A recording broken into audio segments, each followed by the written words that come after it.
Hi guys, welcome back to my channel. Please excuse my messy room behind me. Just pretend like it's super clean. Pretend like that does not exist.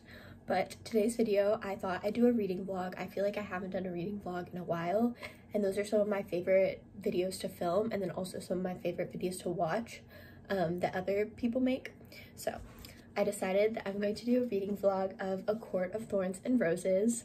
I am very excited to read this book. It has been such an anticipated read, and I think there's no time like the present. So I'm going to be reading it. This will be spoiler free, so I might like say like, oh, like this happened, but it won't be anything like important that's a big spoiler. But today is Wednesday, and I'm hoping to finish this maybe on Sunday. I kind of want to read it pretty quickly, just because I think I'll have the time, and then I can start another book. I've been I've been in a reading slump for what feels like 4 months, and in May I've been just reading, and I'm having a lot of fun, and there's so many more books that I want to read. So without further ado, I'm going to start it. It's actually not that long. I think maybe like the other books in the series are much longer, but this one's only like, it's 416 pages. So I thought all of them were like 600 pages, but apparently not. I've also heard that the first one is a little bit slow, and that the second is the best. So I've heard you kind of have to get through the first to like really appreciate the rest of the series, but it's still good, but it's like a little slow at times. So I need to be patient and I need to have faith that it's gonna get better. Hi guys, it is Wednesday night. Sorry, this is a funny angle and it's moving. The first few chapters were like a little boring just because it's very description based, like the first few pages, and like the first several pages really, because it is fantasy, so obviously they need to world build. So I did find like the first 3 chapters probably a little dull, but I was still interested enough that I kept reading, and now I'm on page 84. So I'm really liking it just because I want to see what happens, and I'm curious about like the romance and how these relationships will change.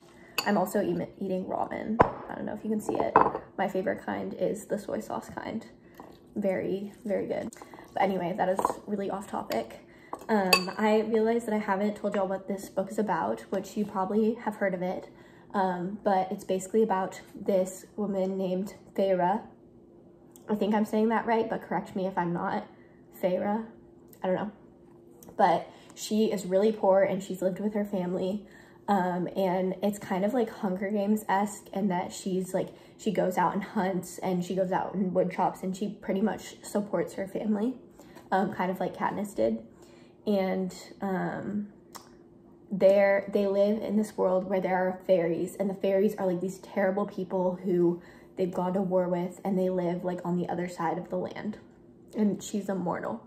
And one day I don't know if this is on the back of the book, one day she kills a wolf in the woods for its hide, and it was actually a fairy.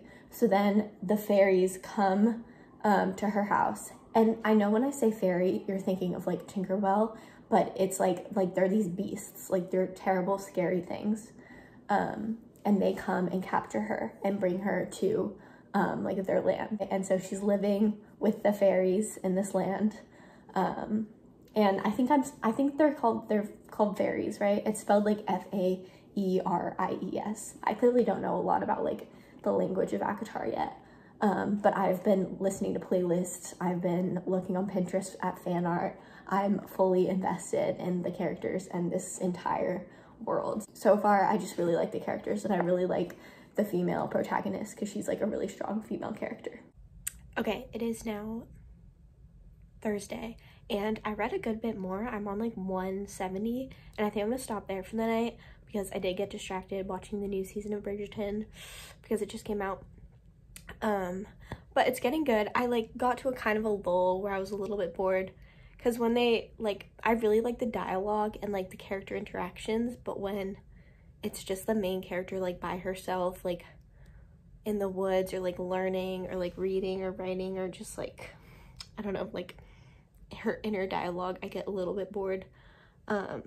but I keep like looking at Pinterest at like fan arts and all this stuff, and so I keep seeing like Rysand.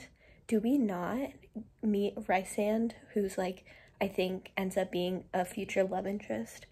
Like, do we not get him until book 2, or do we meet him in like the second half of book 1? I don't know, I'm curious, but I'm definitely excited to read book 2 because I just see so much hype about book 2. So I'm very intrigued. We're learning more about the different characters, which I like. So I'll continue tomorrow. Okay, don't mind my unmade bed behind me. I'm washing my sheets today. But I read a little bit more yesterday. I didn't read a lot yesterday, but I read out by the pool and I tanned a bit, and I plan on doing exactly the same thing tonight or like this afternoon. I'm gonna go on a hike and then I will continue reading. I kind of got to like kind of a boring part, I guess, but I know it's gonna start picking back up again. Also, I remember I talked to y'all about Rysand and I was wondering when he was gonna show up.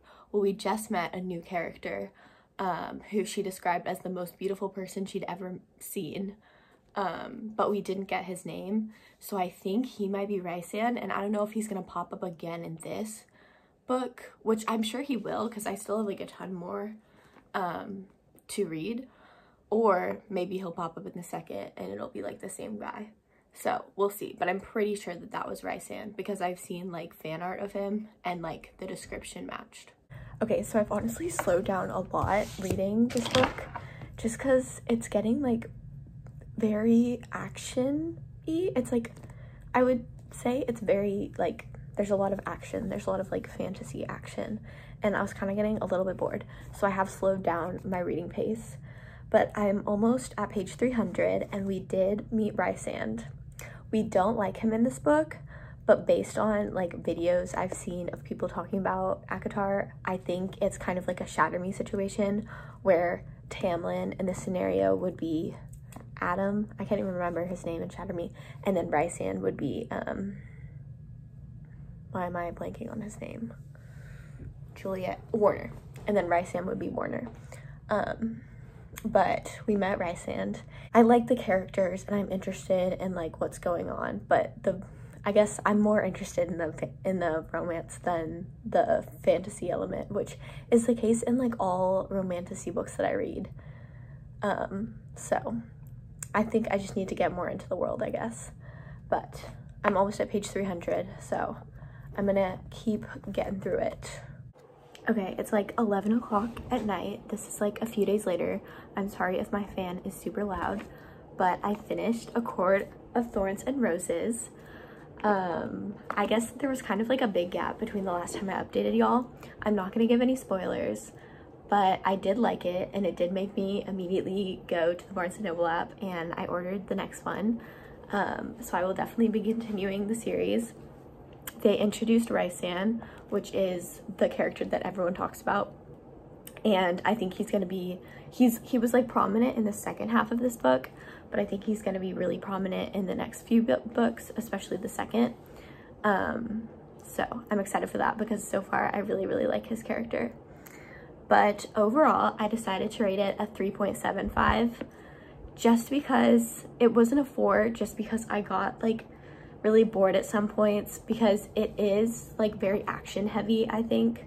And a lot of people say like, oh, you just get through the first and then like the rest of the series gets so much better. So that makes me really excited for the next books. But just some of the like the scenes where she was alone and there was less dialogue, or the scenes where there was just a lot of action, those kind of bored me a little bit. But I literally read like 100 pages today. No, I read more than 100 pages today. Because it was so like the ending was just so good and I was like invested. So I'm really excited to continue it, and that is my review, 3.75. I overall would recommend, because it's like, it's a really cool world, and then there's things at the end that connect back to all these things that happened throughout, which I thought was really cool and I was not expecting, because I didn't think it'd be like a plot twist kind of book, and it wasn't necessarily a plot twist, but like all of these puzzle pieces connected at the end, and I was just like, oh my gosh. And it was like very thought out. Like Sarah J Maas knows how to write a book. Thank you so much for watching this video. Comment down below if you've read ACOTAR and what your thoughts are, and I will see y'all next time. Bye.